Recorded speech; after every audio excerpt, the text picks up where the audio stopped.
America, Israel సంయుక్తంగా నిర్వహించినటువంటి operation epic ఫ్యూరీలో భాగంగా సుప్రీం లీడర్ అయినటువంటి అయాతుల్లా అలీ ఖమేని మరణించడం జరిగింది. ఆయన రాత్రే చనిపోయాడు. ఉదయం అయితే ఇరాన్కి చెందినటువంటి టీవీలు, పత్రికలు అన్నీ కూడా ధృవీకరించడం జరిగింది. అయితే ఇప్పుడు పాకిస్తాన్లో కూడా ఆ మంటలు చెలరేగుతున్నాయి.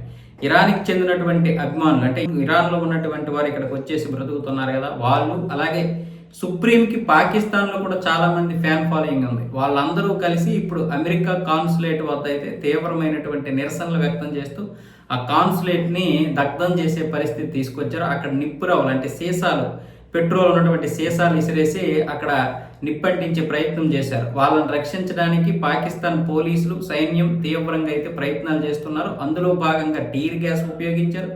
వాళ్ళ మీద లాఠీ చార్జ్ కూడా చేశారు. ఈ ఉద్రిక్తత పరిస్థితుల్లో 8 మంది అక్కడికక్కడే చనిపోయారు, 30 మంది తీవ్రంగా గాయపడ్డారు. అందులో 3 అయితే వచ్చేసి ప్రాణాపాయ పరిస్థితుల్లో ఉన్నారు, అంటే ప్రాణం పోయే పరిస్థితుల్లో ఉన్నారు. ఇలాంటి పరిస్థితుల్లో ఇజ్రాయెల్, అమెరికా చేసినటువంటి పిరికి పంద చర్యగా అభివర్ణిస్తున్నారు. మరొక వైపు ఏమొచ్చేసి కొన్ని దగ్గరల ప్రజలు, అంటే పాకిస్తాన్కి చెందినటువంటి ప్రజలే స్వచ్ఛందంగా రోడ్ల మీదకి వచ్చి నిరసనలు తెలుపుతున్నారు. అంటే సుప్రీం లీడర్కి చాలా వరకు అయితే అభిమానులు ఉన్నారు ఆ చుట్టుపక్కల. ఇరాన్ కూడా ఒకవైపు తగలబడిపోతుంది, మరొక వైపు చాలా మంది ప్రజలైతే సంతోషంగానే ఉన్నారు. దగ్గర 6 కోట్ల మంది సంతోషంగా ఉన్నట్లు నివేదికలు చెబుతున్నాయి. కానీ ఇప్పుడు వాళ్ళు బయటికి రారు. వాళ్ళు బయటికి వస్తే మాత్రం బాస దళాలు వాళ్ళని తగలబెట్టేస్తాయి, ఆ సంతోషంగా ఉన్నటువంటి వారు.